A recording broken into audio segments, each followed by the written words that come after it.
Halo, selamat pagi, selamat siang, dan selamat malam bagi kalian yang masih belajar.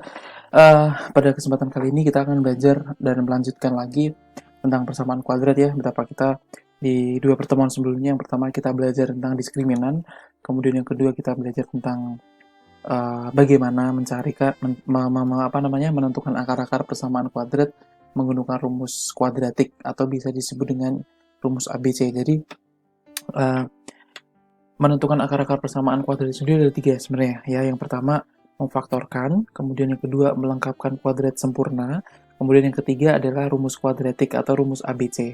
Kemarin saya tukar, kalian saya berikan dulu yang rumus ABC terlebih dahulu, itu yang paling gampang karena kalian hanya memasukkan angka ke dalam rumus, kemudian nanti akan uh, nilainya akan ketemu sendiri gitu ya. Jadi itu yang paling mudah. Dan kemudian yang kedua ini kita akan belajar tentang menentukan akar-akar persamaan kuadrat dengan cara memfaktorkan ya. Saya akan coba pelan-pelan di sini. Yang jelas nanti kalian ketika kalian sudah memahami tiga langkah ini, kalian boleh bebas memilih yang mana aja. Tapi ketika nanti kita belajar ini satu persatu, ya harus langkah itu yang kalian gunakan sesuai yang saya perintahkan atau yang kita pelajari pada sub bagian ini. Nah, yang pertama, memfaktorkan itu seperti apa sih? Ya, ceritanya memfaktorkan itu apa? Jadi memfaktorkan itu contoh, misalkan kita seperti menguraikan, gitu ya. Kita seperti menguraikan, contohnya, tentukan akar-akar persamaan kuadrat dari x kuadrat dikurangi 25 sama dengan 0. Ini, ya, x kuadrat kurangi 25 sama dengan 0. Nah, nanti saya akan coba jelaskan lagi menggunakan papan tulis kecil ya. Kalau di sini kita hanya materinya seperti ini dulu aja. Nanti saya akan coba jelaskan untuk materi dari secara umum. Nah, caranya seperti apa? Lihat. Langkah pertama yang selalu kalian cari itu kalian harus menentukan diskriminannya terlebih dahulu. Ya, mohon maaf tadi ada tukang roti lewat ya. Jadi saya lanjutkan lagi ya, maaf ya. Oke, jadi saya ulang. Persamaan ini, yang langkah yang pertama kalau kita menentukan akar persamaan kuadrat, maka pertama kita harus mencari diskriminannya dahulu, yaitu b kuadrat min 4ac di pertemuan pertama kita minggu sebelumnya. Nah, x kuadrat kurangi 25 sama dengan 0. Kita tentukan dulu apanya? A-nya. A-nya berarti yang mana? A itu yang nempel di x kuadrat. A-nya yaitu 1. B-nya ada nggak di sini? B itu adalah angka yang menempel di x. Ada nggak x? Tidak ada x, adanya x kuadrat ya. X kuadrat itu adalah A-nya. B-nya berarti 0, C-nya berapa? C-nya adalah negatif 25. Kita tulis di sini. Jelas sampai sini ya. Lalu kita tentukan D-nya. D itu jangan lupa tulis rumusnya ya. D itu B kuadrat min 4AC. B kuadrat itu 0, 0 kuadrat min 4 dikali A-nya 1 dikali min 25. Jadi 0 dikurangi min 4 kali 1 min 4 kali min 25. Ya, berarti negatif 100. 0 dikurangi negatif 100 yaitu 100. Berarti karena D-nya 100 ya. D 100 itu berarti D-nya lebih dari 0 kan? Kalau lebih dari 0 berarti dia mempunyai dua akar yang berbeda.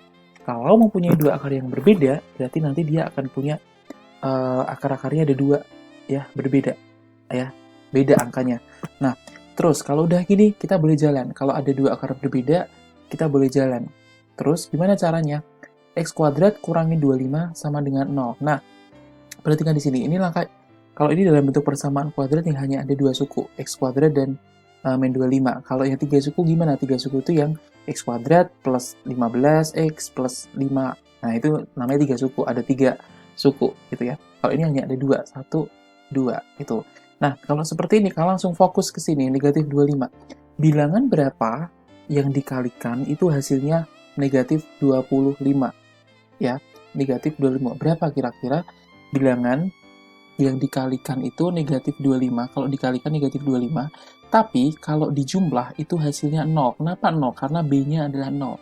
B itu hasil jumlahnya, C itu hasil kalinya. Lihat lagi ke atas ini, ya. Lihat. Kalau dikali hasilnya negatif 25, kalau dijumlah hasilnya adalah 0. Berapa kira-kira? Min 5 dan 5. Ingat, kalau dikali negatif 25, tapi kalau dijumlah 0. Berarti pikirkan angkanya negatif 5 dan 5. Kenapa nggak 25 dan min 1? 25 dan min 1 kalau dijumlah bukan 0. Jadi nggak boleh. Ya.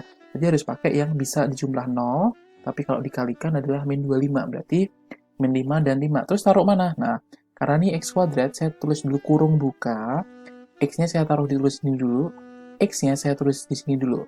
Nah, tadi kan kita udah ketemu min 5 dan 5. Min 5 saya taruh depan, plus 5 saya taruh belakang. Boleh nggak dibalik kalau ini plus 5, ini min 5? Boleh aja, sama aja. Ya, kalau udah seperti ini, kalian udah aman. Kan berarti kalian bisa menentukan perkaliannya ataupun jumlahnya tadi. Kalau udah seperti ini, berarti kan saya bisa tulis ya. Ini kan artinya ada 2. 1, 2 sama dengan 0 kan? Berarti saya bisa tulis yang depan dulu. X min 5 sama dengan 0. Nih saya tulis X min 5 sama dengan 0. Atau X plus 5 sama dengan 0. Sampai sini dulu jelas ya. Kalau sudah jelas, X ini harus sendiri. X ini saya sendirikan di sebelah kiri. Min 5 saya pindah ruas ke sebelah kanan. Jadinya kalau ini negatif, ini jadi positif.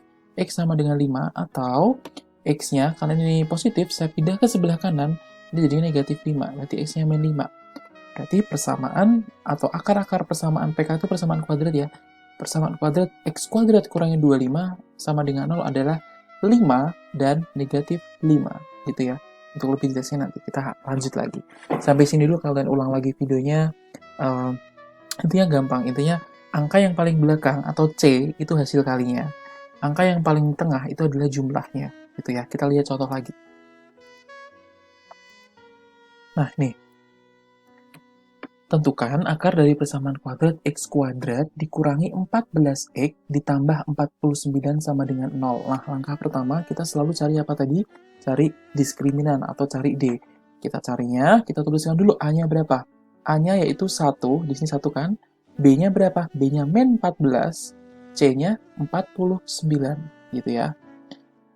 Nah, ingat ya, gini ya cara menuliskan. Lalu kita masukkan D sama dengan B kuadrat dikurangi 4AC, yaitu B-nya min 14, berarti min 14 kuadrat dikurangi 4 dikali A-nya 1, dikali C-nya 49.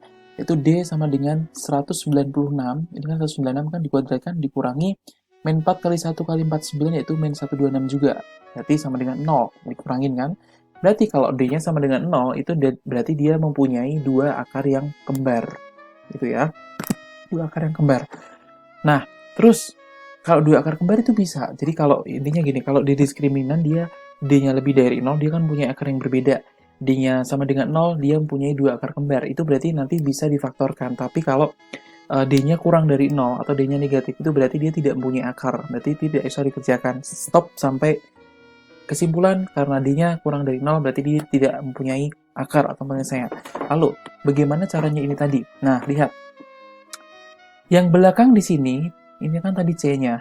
Kalian pikirkan bilangan, kalau dikalikan hasilnya 49, tapi kalau dijumlah hasilnya adalah negatif 14.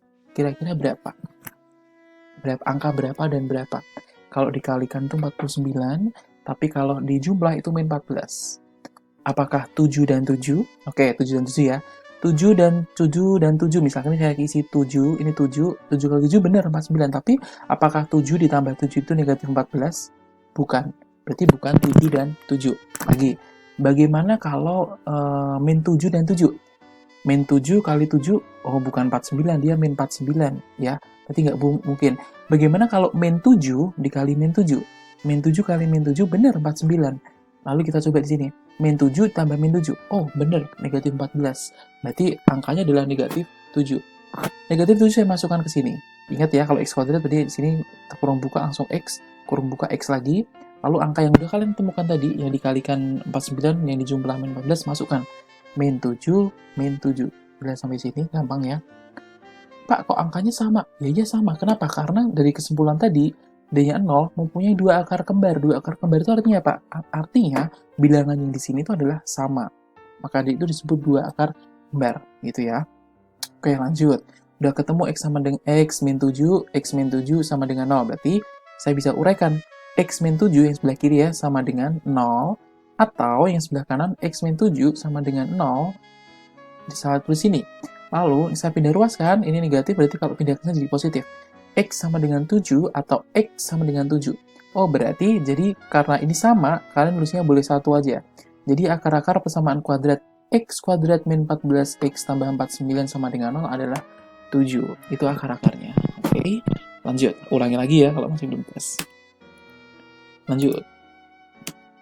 Nah, ini bagaimanakah ini? Coba lihat. Tentukan akar dari persamaan kuadrat 3x kuadrat dikurangi 11x tambah 20 sama dengan 0. Jadi gini, kita tulis dulu seperti tadi. 3x kuadrat kurangi 11x tambah 20 sama dengan 0. A-nya 3 kan di sini, B-nya min 11, C-nya adalah 20. Kita hitung D-nya. B kuadrat min 4AC. Berarti B kuadrat itu min 11 kuadrat dikurangi 4 kali 3 kali 20, 4AC kan? D sama dengan 121 dikurangi 240 sama dengan negatif 119. Ingat, karena negatif 119 itu adalah kurang dari 0, atau D-nya ini kurang dari 0, sehingga tidak mempunyai akar penyelesaian, berarti tidak bisa difaktorkan. Jelas ya? Stop sampai di sini. Oke. Oke, sekarang saya berikan kalian latihan soal. Ada 5 soal, tentukan akar-akar persamaan kuadrat berikut dengan memfaktorkan. Atau carilah diskriminannya terlebih dahulu, baru kalau itu memenuhi syarat, itu lebih dari 0, sama dengan 0, atau kurang dari 0, baru kalian boleh faktorkan. Kecuali kalau kurang dari 0 berarti tidak bisa difaktorkan.